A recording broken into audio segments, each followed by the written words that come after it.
Three, two, one, go. Hello, hello, hello. This is Corey Thompson from Dice Tower Dish Above Board TV. And this is Stephen Bonacore, the Podfather of Gaming. You are listening to Board Games Insider, episode 345. And we're recording this on November 30th, 2024, just days after Thanksgiving in America. Still full. Board Games Insider is proud to be powered by Board Game Geek.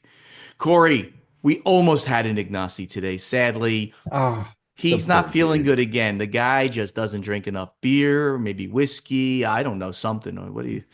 But anyway, um, happy Thanksgiving, man. It's good to see Yeah. you. Um, Happy holidays. I've been bouncing around like crazy. I'm back in the Napa Valley house. I'm hosting some friends for of some general snootery and charcuterie, a little bit of wine tasting and fancy foods. It'll be a fun weekend. that is So, great. but I couldn't make it. I know that invitation is in my yeah, mailbox. I couldn't it make is. it. I sent the invite. Yeah, It yeah, probably got lost yeah. somewhere. Probably got lost. But Anyway, tell it's such a crazy week. So tell us more uh about what's going on in the business of yeah. Corey Thompson. Board Game Geek in Dallas was amazing. And now I'm back hosting some things here. I have to go straight from here to LA to film a bit for Above Board where Carl might come back. Oh, Carl, Carl, that Santa's evil bad yes, brother. this ne'er-do-well. He's had a couple, setbacks. That's it. And then I'm going straight from there to PAX, and I'm arriving at PAX late. I'm arriving at PAX on Saturday. So hopefully I'll see some people and we'll do some fun things in Philly. So it's just crazy running around nonstop. So That's uh, awesome. the other thing is probably check out the Wasteland Weekend videos. As you remember, our host Leaf went to Wasteland Weekend, this crazy off the hook Mad Max themed Burning Man in the desert, build a city insanity, built a car for it. And there's a whole bunch of build videos and playthrough videos and board game videos about our sponsor, Restoration Games, who uh, we played Thunder Road Vendetta at Wasteland Weekend. One of my So, top 10 games without a doubt. That is awesome that you did that. I can't wait to see those vids. oh, it's so cool. Awesome. Over here at the Podfather Gaming, I'm going to again mention that right after this drops, this is going to be dropping this podcast on the 4th of December. Just the week after that, from December 10th to 12th, I'll be down on behalf of the World Series of Board Gaming over at Dice Tower headquarters for the Dice Tower Winter Spectacular. Now, I'll be on camera just a little bit to talk about the World Series of Board Gaming, but and that's interesting, certainly, hopefully for you guys, and the changes we're making, and all good, all amazing stuff. But also, we're flying down a couple of the ring winners to play games against the Dice Tower people. So they will kick the asses of Tom Vassell, and the other ones will probably win against them. But Tom Vassell will lose to Nick and Jonathan without a doubt. So you can watch them playing some games, and they'll giving you their experience of how wonderful the World Series of Board Gaming is. And, we really want that to get spread out there. So please check out the Dice Tower Winter Spectacular, and specifically on the 10th, 11th, and 12th of December, just a few days after this drops, you'll be able to see and hear all of their perspectives and my pretty face a little bit as well. Oh, From gaming perspective, I'd like to report that I've been playing a lot of Terraforming Mars lately, and specifically with Paula, who I mention all the time, my lovely girlfriend Paula. And I kind of nice. taught her the game recently. She had played it years and years ago and hadn't played it since. And the teach she had wasn't good, or whatever the case.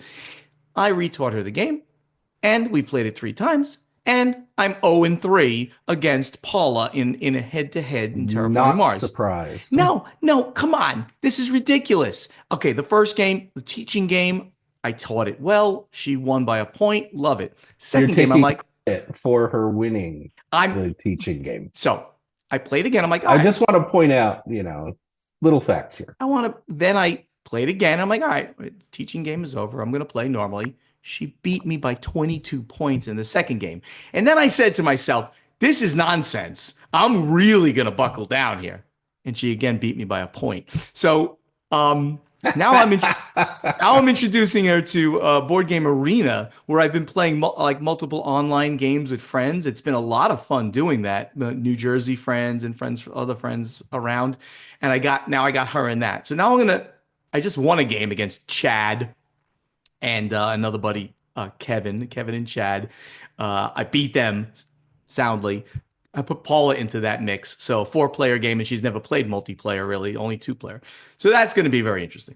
I can't wait. Why am I not surprised you had to keep playing a new game until you won one? No, Now, never again. I'm really enjoying. I mean, it's fun. You go through cycles, I think, with games. I think Oh we all do, yeah. right? And while I've always loved Terraforming Mars, and I've played it throughout the years, a couple of times a year, whatever, 2, 3 times a year, been playing it a lot now and just loving it more than I ever have. I really like it. It's a very good game. It is my very favorite poorly designed board game. I'm not even going to address that It's nonsense. accidentally amazing. And not even Is gonna that is crazy talk. But anyway, in in the world of travel and things like the personal sort of kind of stuff, just finished Thanksgiving and we did another Friendsgiving. Last year we did one with people from out of nice. state. This year we did one with people who live in Florida, non-gamers here. So this was my sports gambling friends, I guess you can say. So we had a total, including Paula and I, 7 people here. Are these Paula your did. degenerate friends? Yes, my degenerate gambling friends.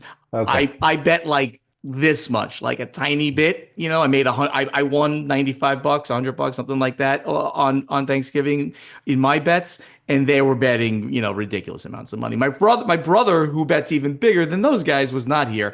He was out of state. So but that was just a lot of fun, and Paula did all the cooking, and the meal was amazing. Everyone had a great time.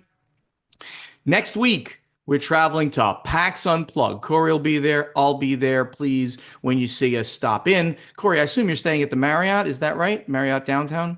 Yeah, I believe so. Yeah. So that's sort of the industry location. Most of the industry stays there because it's close to the convention center.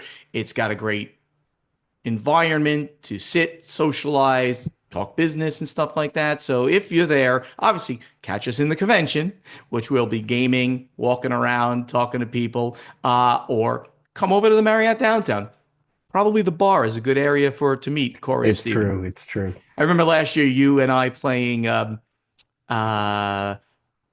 what's the game with the square of the 9 cards in a square. There's Oh, this Hilo. high low, and then there's the other version. There's There's many. Sky Joe. There's Zebra. Zebra, yeah, Zebra, High Low, Sky Joe. We were playing that a lot, so we'll be playing those kind of light card games in the bar area. So Love it. come by and see us.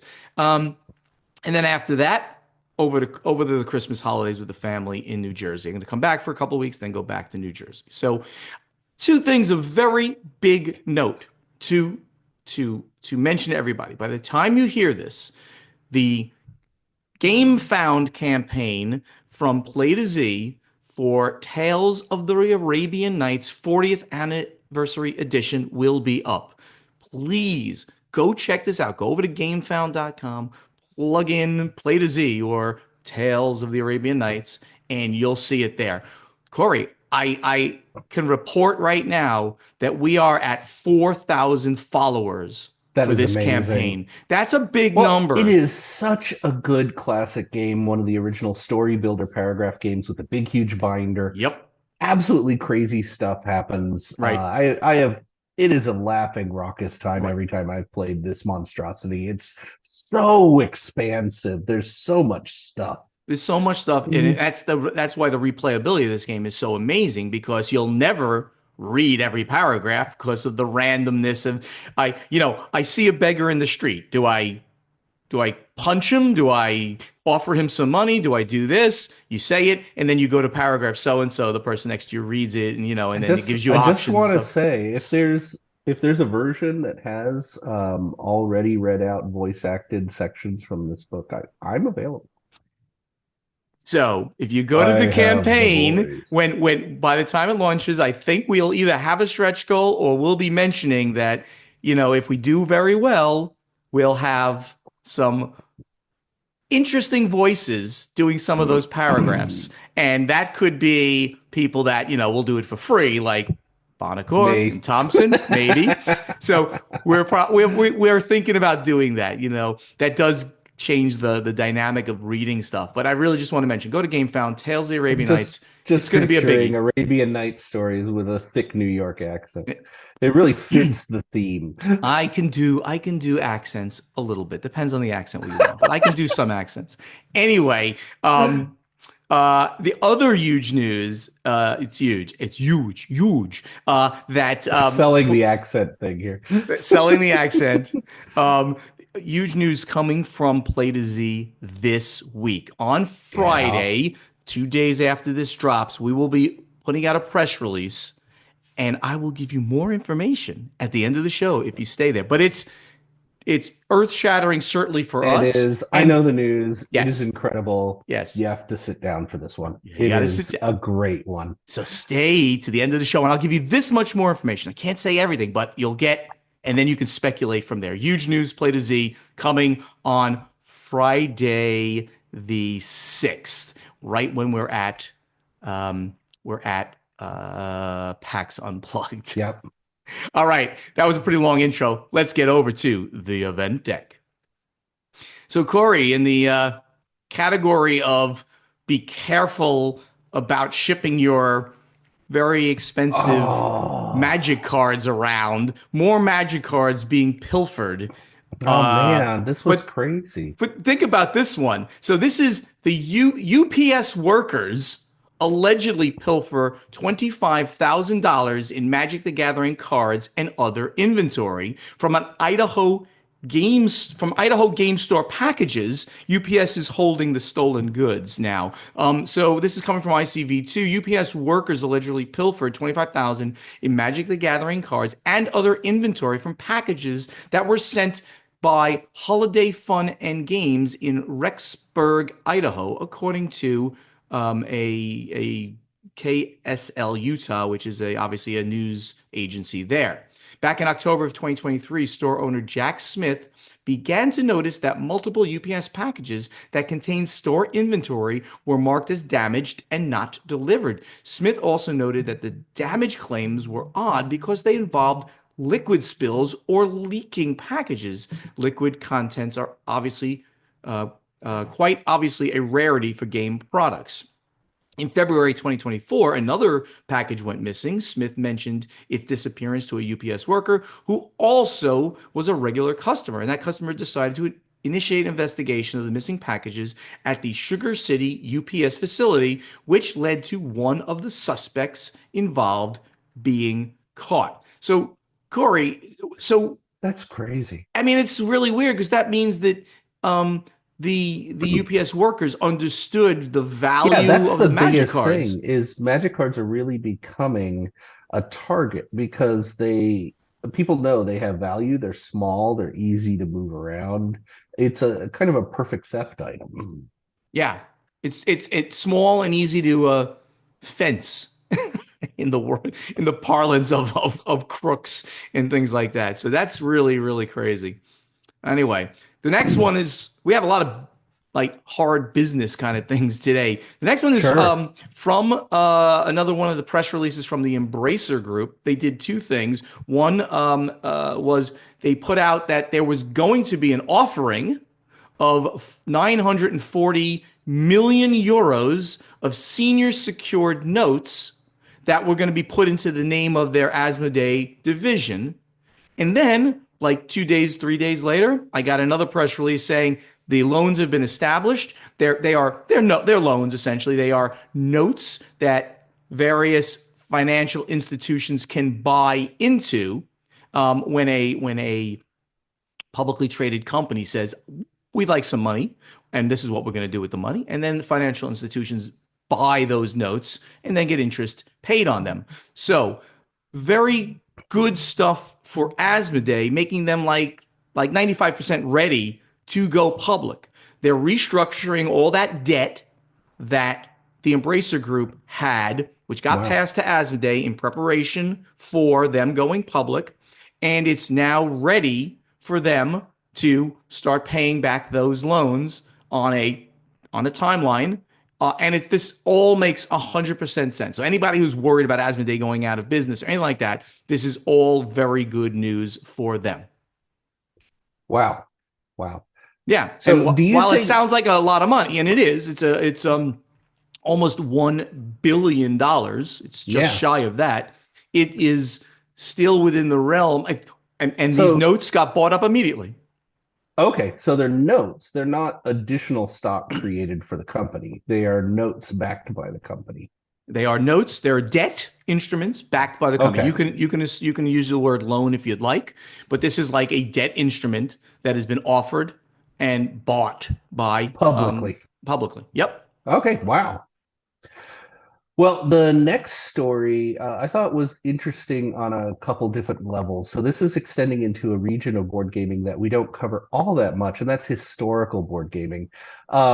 Through when I was doing news podcasts, I get a lot of contact with the San Diego Historical Games Society and the San Diego Historical Games Convention, and they lost one of their biggest supporters, one of their biggest fans was Robert Nunez back in March, unfortunately. And there's now been created the Bobby Nunes Memorial Award, which I know what you're saying. You're saying it's another award within board gaming, but this one's interesting because it's an award for exceptional media coverage of Interesting. historical gaming. So I think the story is interesting on a bunch of levels, both, celebrating what Bobby Nunez did for historical gaming and specifically for the San Diego Historical Games Convention.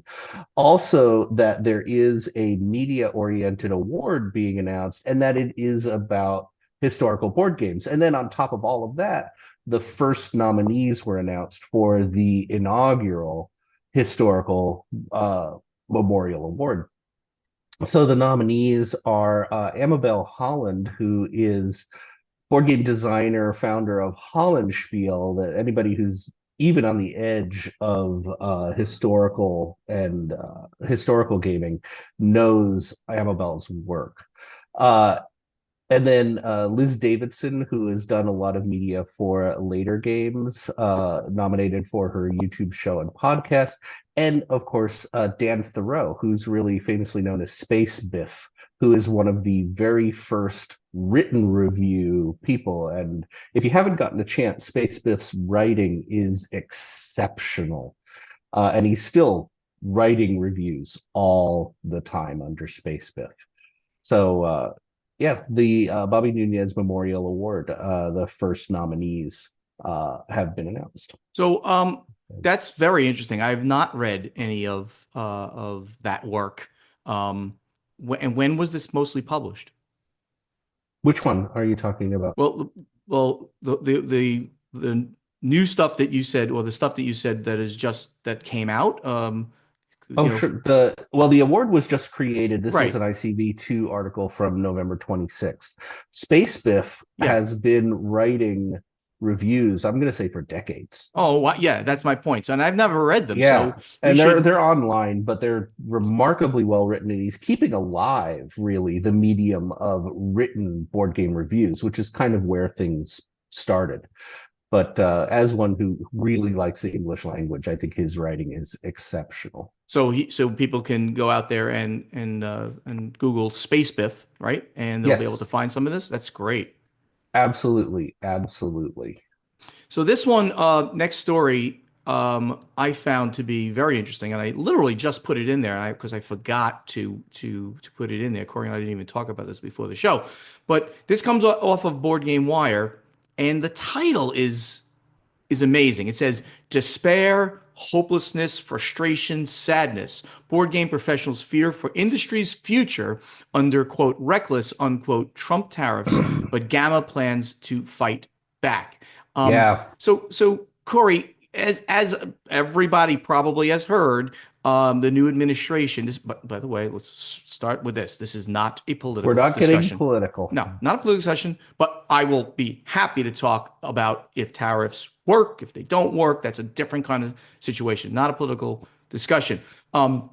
As everybody has heard, the incoming administration is um, indicating that they will be putting sweeping tariffs on imported goods to the United States. And And that covers our board games pretty closely. Almost all board games are, of course, manufactured in China. almost all board games are manufactured in China, and the rest, and then the great majority after that are Europe. manufactured in Yep. Europe, and a very minuscule amount are done in the United States, and then mostly by Ludofact USA. But they're literally not producing any quantity that would even rival any of those things that I just mentioned. So they have a number of very high profile people in the board game industry quoted in this article. Yeah. So Rob Davio, love Robert. Rob, he's amazing. He is the chief restoration officer at Restoration Games. Rob, The uh, most notably the father of legacy games. father of legacy games. He's been bringing back phenomenal games with at Restoration Games. Thunder Road Vendetta being one of the, obviously we just talked about it, one of my faves now. Um, and he said that I'm a pessimist, and today is a hard day to see the silver lining. I hope I'm wrong on everything I'm saying, but if those tariffs are implemented, I see a great collapse in the hobby gaming market in the US. Or publishers only sell direct to consumers, which would affect game stores, or games become cheaper quality or higher price or both. There's no good outcome for us, just various bad outcomes. There are others I'm talking to who think it won't be that bad. I guess New England dourness is winning out today. I really enjoyed Colby Dowk, who is the owner of Plaid Hat Yep. Games. And his quote was very interesting. He went to the heart of tariffs themselves. He goes, "Sweeping tariffs are nonsensical, and many U.S. companies and consumers will push back against them. The purpose of a tariff is to make a foreign manufactured product more expensive so that it struggles to compete with a domestically produced version of the same product, propping up that domestic manufacturing industry. I believe valid arguments can be made for and against this kind of directed tariff." That is very insightful. And then he continues with this statement. However, it is self evident that putting a tariff on all goods, including those that America lacks the infrastructure to produce, in the quantity it consumes, will only result in those products becoming more expensive, putting a greater strain on the American consumer. Colby Dowk, you have just stated it, the case completely clearly about tariffs. And Corey, if you don't mind me going a little bit further, Sure. we do not manufacture them in the United States of any quantity. We don't have the infrastructure, as Colby mentioned. We don't. We if we do it like at Ludofact USA or other ones who do some of Yeah. this, the price to produce is so much higher. Ergo, tariffs on things that we don't make here will not work. If we're trying to protect America from cheaply manufactured goods, we have to already have had the infrastructure here. We have to have it here to make that work. And it's So, not like we haven't tried. A lot of manufacturers have tried to print in the US. Most notably, Rio has tried on numerous occasions, and they've ended up with prices that are too high or quality that's not up to snuff. So, right, right. So the ICV, I'm sorry, Board Game Wire is giving some examples of what it would do, if a game was manufactured in Europe and shipped to the US and it was a $50 game and the tariff was 20%, that a $10 manufacturing cost. You base the tariffs on the manufacturing cost. That's your imported cost, right? Let's just say the game got manufactured for $10 and therefore it was going to sell for 50. That's normally the way these Yeah. numbers work, right? So if we were going to put a 20% tariff coming from Europe, so on the $10 game, therefore it would add $2, right? The tariff would be $2. Um, then you'd multiply that by 5 and $12 times 5, then you get a $60 game. So their math worked out there. And on a Chinese game, on the same way, a game that's coming from China, it could be a $90 game. But everybody out there, don't panic. I believe that none of this is going to go into effect for our set of products. I do not believe at all that the incoming administration will do this because it makes no sense, as I just described, as Rob, as Colby Yeah. so eloquently put it. You don't tariff things that we don't or can't make. You tariff things like, for instance, semiconductors. That's a good example, right? Cars, okay? You tariff these things because if we can't compete with cheaper goods coming in, our industry will fail. So I think everybody Yeah. out there, and with all due respect to Rob, who I love, he's a good friend. He's just kind of dour. Very often, he is literally looking at the absolute worst case scenario, and I do not Well, believe we'll see the the worst other case scenario. part of this article that we can't ignore is there's also a section from John Stacy, who is the Gamma executive director, and he's talking about responses Gamma can do, is planning on doing if tariffs start to become something that's seriously talked about. So John Stacy has said the board and I are taking this issue very seriously and have allocated money in our 2025 budget for advocacy efforts to engage our members to understand the impact these proposals will have on our industry. So the new Gamma under Nicole Brady uh, has worked for Yep. the possible strike issues that we've had in the ports and Yep. has had tried to work with that. And I do not doubt that they will work with the potential of tariffs on trying to help the industry out on what may or may not happen. Yeah, I really do. Very. If Ignacio was here, he'd probably say something negative about Gamma, but something I positive don't about know. Gamma. There was an amazing meeting between Ignacy and Nicole at Essen, and I think Ignacy might be waffling a bit about He's how waffling a little good bit. Gamma is. Yeah. As a little anecdote here, a little statement.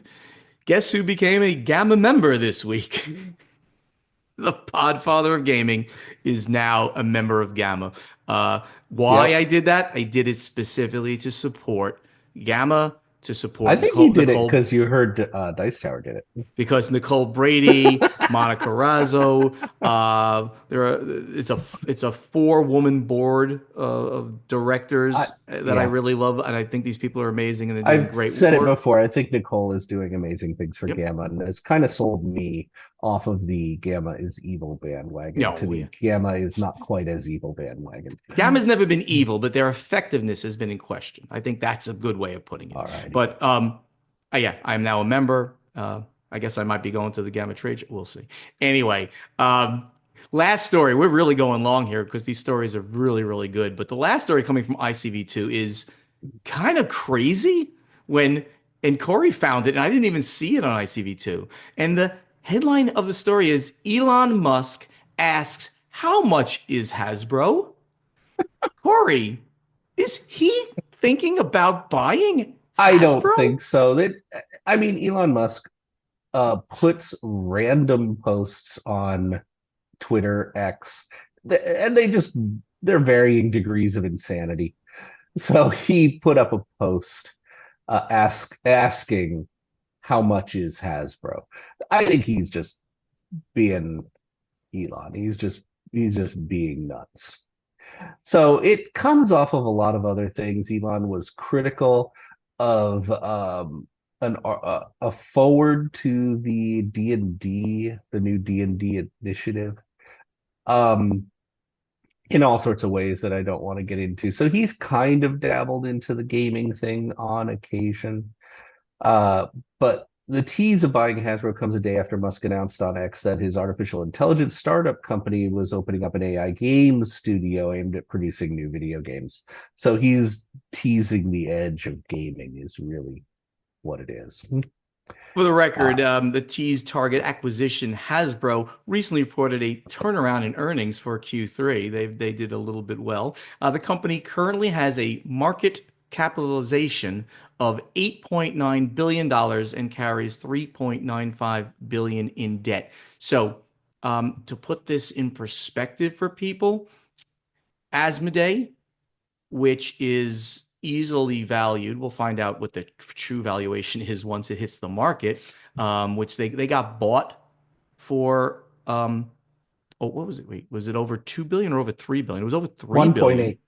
No, when they were originally bought, Asmodee by Embracer, I thought it was either I thought it just was over 2 billion or just over 1.8. I think it was more. But anyway, Mm. so you can see that Asmodee is getting up to the valuation that Hasbro is, which is pretty amazing.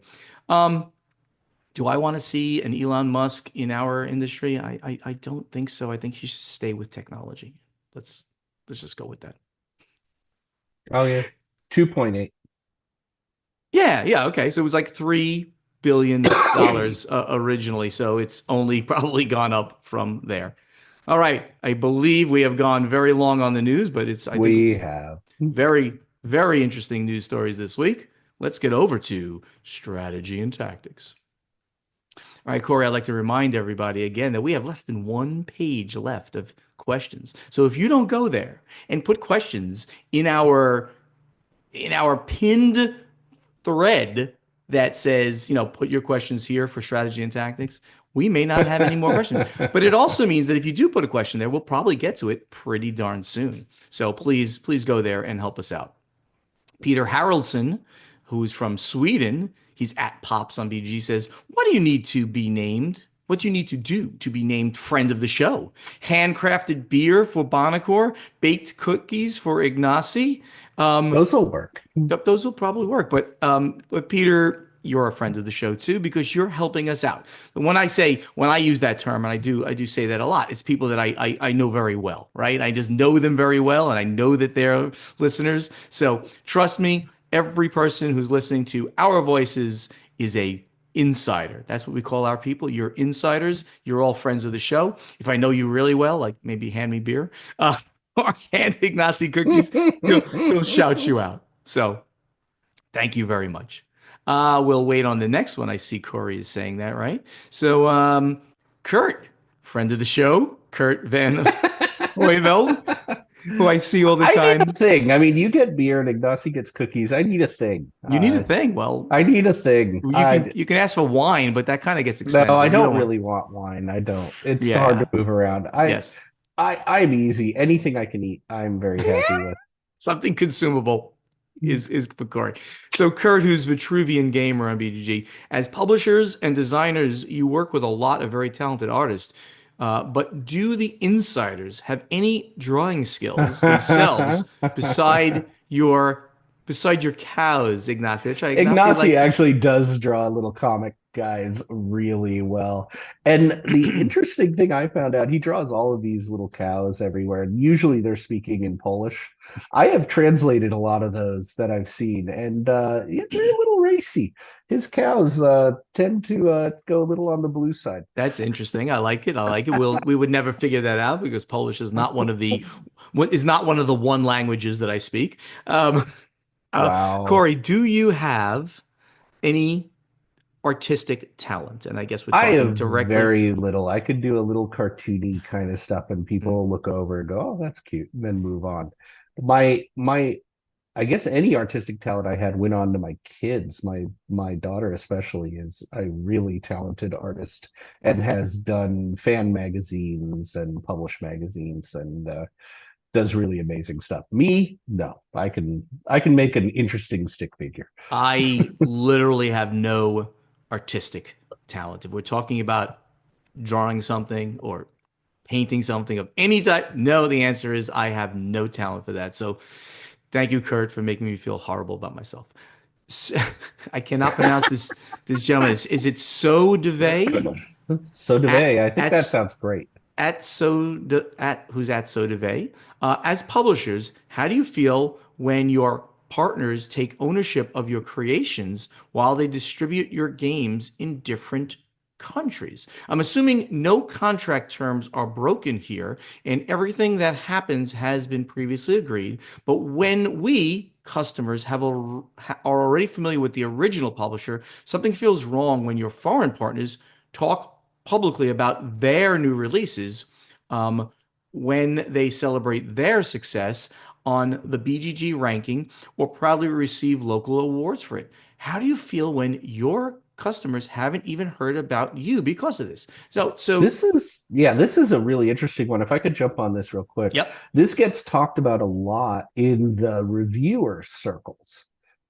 A lot of reviewers will be given a game and they'll say, "Oh, I'm reviewing, this game from Asmodee." When in reality, Asmodee distributed it or got it to the market, but the publisher who created the game is different. And sometimes there's a publisher who doesn't have any distribution of their own. So the name of the publisher almost never gets talked about. It's always talked about that Asmodee or Pegasus or somebody, because that's the big publisher name when it comes to your store. Mhm. So there's been a move in reviewer circles to try to find that original company name, that original publisher name. And certainly, I think we're doing pretty good at naming designers who create games and giving them appropriate credit. But original company name is probably worth searching out. And it's not as easy as it sounds. Yeah. Sometimes that original company is tough to find. So there's two different kinds of publishers, I guess you can say here. There's let's take Terraforming Mars. Let's take Fricks Games, right? Yeah. They are obviously the design studio for the game, but they also publish the game, especially for their local market. So they do an edition in Scandinavia. It is in English and Scandinavian languages, and they create that. Of course, Stronghold Games brought it out in English for the rest of the English speaking world and other markets because Asian markets, European markets that are not native speakers, they still want English editions very often. So a lot of people talked about Stronghold Games. Stronghold Games, they were the publishers, and they never talked about Fricks initially. And I think everybody at this point knows about Fricks. That's one type. The other type is Well, like, yeah, I just want to name real quick the reason it becomes very complicated is if you look up Terraforming Mars, there are 25 publishers listed for right, Terraforming right, Mars. and they are each one of those being a different language partner. So if you're reviewing Terraforming Mars, which publisher do you say is Right. the publisher? Right. So that's one type. The other type is the kind of more common type where, like, I would go out and license a game from a company, or one of my games would be licensed to a foreign publisher, like an Italian publisher, right, or German publisher. Happens all the time. And here's why, and I'll go from my perspective. Here's why if someone in Germany is playing the German edition of a game and they're celebrating how great their success was with one of my games, I am happy about that because that company is pushing my brand, my IP, to their local market. That is important. They're talking up the game. They're talking about how great the game is. The game's winning awards locally. We don't care whatever. It's not an ego thing. We want to sell games. We want, and everybody fuels everybody else's sales. You got to think about it that way.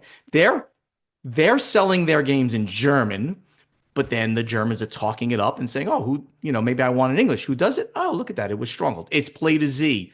Play to Z is now licensing their games out there. So I'll be talking about editions that come out in various things. We've got all kinds of people wanting to get Tales of the Arabian Nights, in local languages. But at the moment, those aren't announced because we don't have contracts in place. So Yep.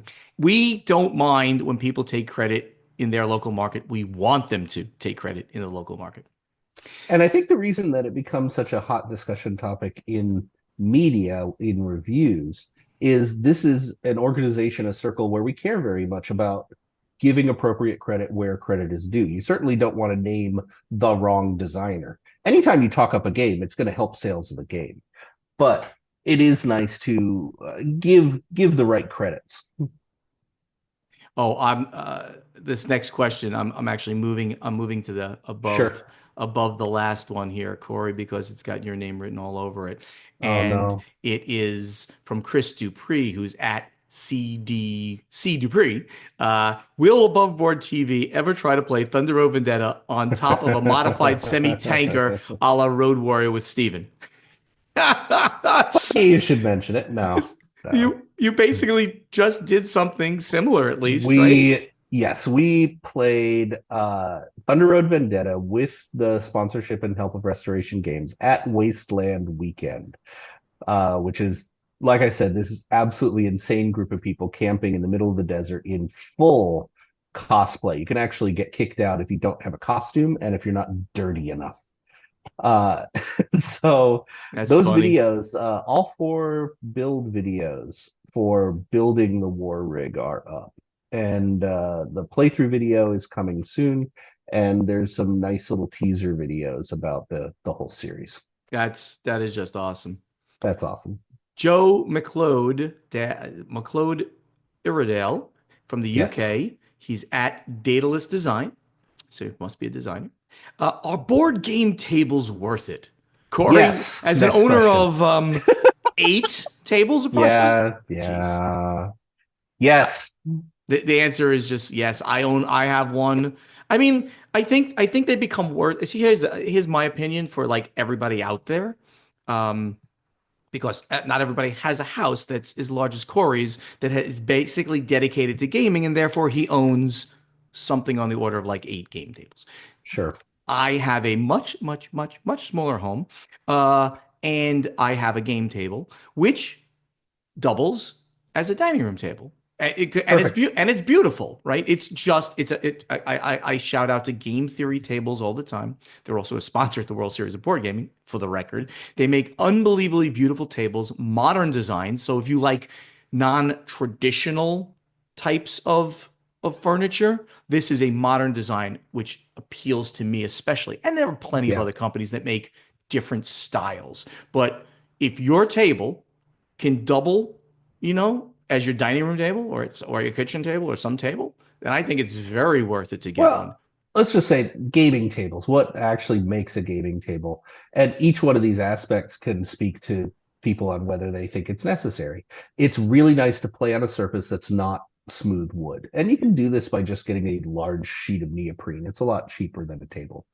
But you can buy forms and outlines, and this is Tabletopper's business model. Put it on your table and have the neoprene there. There's the vault where you actually have walls on the side so that dice don't skitter off the table. And that's fun to have. And then there's storage. There's drawers and cup holders and things. So all of those, just for me, add to the gaming experience, as does lighting. I mean, if you have a gaming table and you put it in a dark corner, I think it loses a lot. You want to see your game. Um, So there's a lot that goes into that experience. yeah, I'm huge on lighting. When we remodeled the house, which I talked about ad infinitum during COVID, we did a huge remodel here. I made sure Paul and I, that the light above the dining room slash game table was down lighting, not up lighting, especially since the ceiling there is like 17 feet in that particular part of the house. Down lighting to give this beautiful white, bright light on the table, which I Yep. think I agree with you, enhances your gaming experience. Thank you. That was the shortest question in number of letters or words. Are board game tables worth it? And a great, long discussion on board game tables. Jan de Hoyvetter. Hey, not bad, not bad. That's not bad. You're From getting Bel better. from You can Belgium. be taught. I'm not better. Who's at Orcataz. Orcataz, yeah, very cool Yeah. one. Not really a question, but more of a suggestion. As new episodes are now almost weekly, we try to go weekly. I was wondering if it would be a good idea to extend the time for responding to the playtesting question. Very often, by the time I listen to the latest episode, the next one has already been recorded, not aired. So answering that episode's question won't add much value. So maybe, for example, the question answers from episode 323 should be reviewed in episode 325 instead of 324, giving more time to reply. Sorry So if this has been asked. pair them off. Yeah, I get it, Jan. I'm tempted to give 2 weeks on answering, but quite honestly, the logistics of it, we Yeah, will mess it up. we will mess it up. He will Yeah, mess it up. it rewards people. It will reward people from downloading quickly. But here's the thing. So here's the thing. So if you're in the guild, right, and you subscribe to the threads, if you just say I want to be notified when things drop, or for that matter, just set yourself a reminder to get in there every Monday. So we record on a Wednesday. We'll put the question out there immediately on the Wednesday, sometimes a little later. We're recording on Saturday today, but almost always I'm sorry, it's Thursday we record. Apologies to Corey. Record on Thursday. By Saturday, we certainly do. If you set yourself a Monday reminder, you'll be ready to answer the question if you'd like, and then we'll possibly take your answer, when we go for go to get the answers. So probably logistically not going to happen, but we appreciate the feedback on all these things. Corey, I think we've gone a little bit long here. Let's go I over to know. let's get over to play testing. All right. All right, So all the right. question that I put out there last week are what are your favorite games for playing outdoors? We're talking about hobby games played outdoors, not things that are outdoor games. So there's Right. no cornhole, lawn darts, things like that. We won't talk about those. Right. So, Corey, we didn't get as many. It was interesting. We only got a handful. It was like 15 responses. Sometimes we get like Yeah. 30. But I love the ones we got here. Heck Mech, which is the Oh, new it's so version of good. Picomino, maybe almost the most perfect game to play I because think Heckmech is actually the German name for Picamino or there you go. Picamino. Picamino, Um, Picomino. I think it's Picomino because Domino, Picomino, they look like dominoes, but that's just me. So if anybody hasn't played it, it's a classic Reiner Knizia game, one of his absolute best, without a yeah, doubt, where you're thematically cooking your chickens, cooking worms on a barbecue, trying to collect the most worms. And the game really works so well. It's a push your luck game with dice and things like push your that. luck dice game. Yeah, And we had a number of people naming Picomino. We had Tommy Kerbo and Peter Haraldson both pick that one. right. And I love the number of neat um, tile games that got named. Aaron Pope talked about Azul and Azul Mini. Uh, and we had a couple of Azuls mentioned here. Marvin OTC games with tiles like Azul have always worked well outdoors for me in the past. The kids enjoy Throw Burrito. So, hey, any chance you get to chuck around a plushy burrito, I think that's great. Yeah. Gavin Kenny says, certainly not card games. He just wanted to put that out there. And he says, it needs to be Yeah. games with heavier pieces that are not likely to be blown away, which is what we just said. And I played Snowdonia outdoors, but we needed Oh, to yeah. ensure that the cards in the games were largely tucked under something. Good I points. Good points. Well, I mean, Dave Turner said that one of his favorite outdoor games is cribbage, unless there's big wind involved. And if there's drinks, he said if there's drinks involved, Tinder blocks is always a hit. I But if want it's too windy, classic dominoes. to point out Ron Graves from Canada. He RPGs like D&D, which was a great idea, right? Because all you need essentially is your character sheet, right? A bunch of pieces of paper that you can be writing on and stuff like that. And that works very well for role players out there. I'm noticing that nobody picked what I said was like, I think I said it last week. My favorite was werewolf, playing around a fire at night while Yeah. having an adult beverage. Yes, there's a couple of cards. You tuck the card in your pocket or something like that so it doesn't blow away. But that's it. And I find that to be one of my favorite games to play, outdoors, when you're just chilling out in the evenings. Corey, No, what do you nobody got? else. What do you got for this week's question? All right.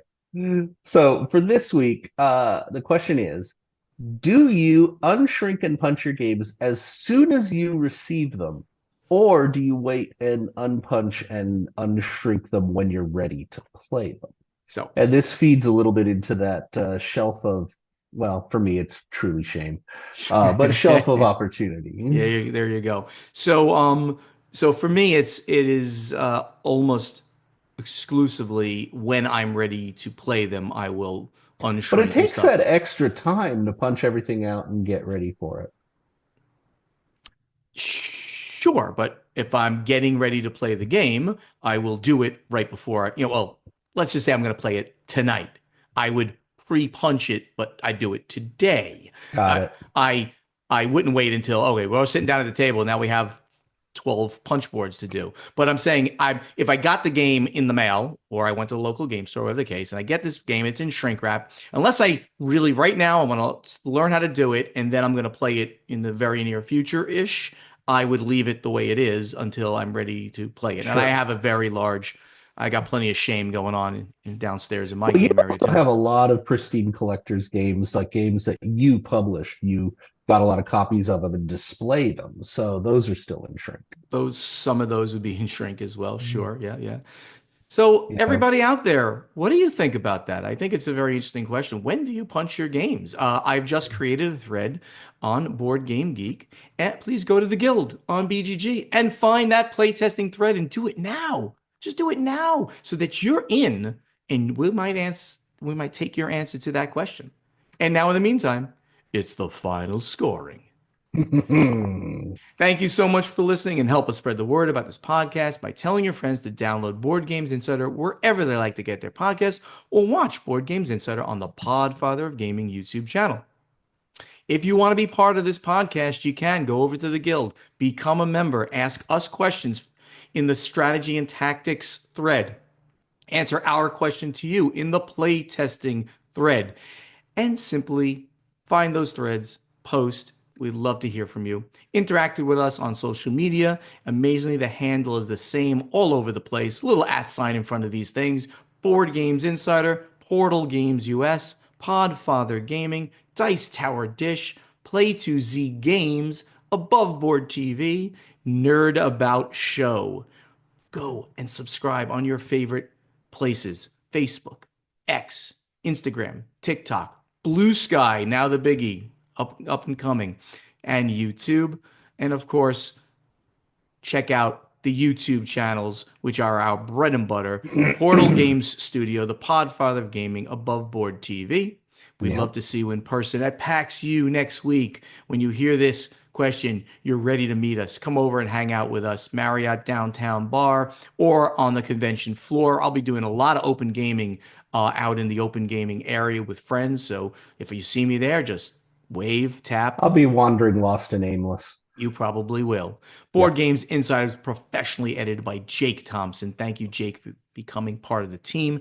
And that great voice you hear doing the intro, the outro, the in between segments is Ray Greenlee, who I'll probably be having lunch with because he lives in All the right. Philadelphia area. So I'll see him. We have an annual pho lunch at the Pho Street, which is right across the Vietnamese place, right across from the convention center.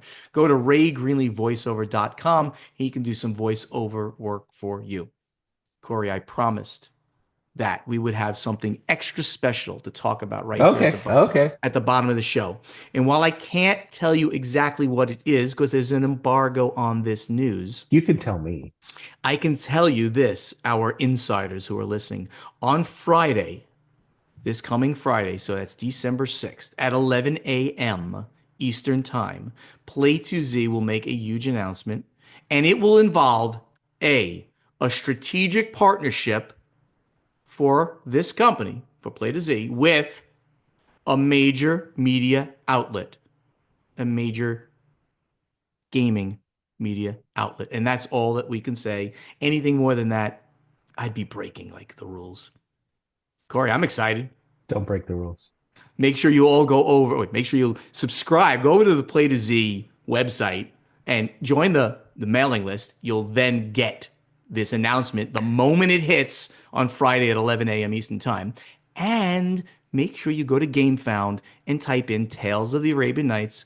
You do not want to miss this crowdfunding campaign. It's going to have stuff that you can't get in retail in the end because it's going to be a big 40th anniversary edition, not going to distribution, being available later on as a one-off at shows and things like that.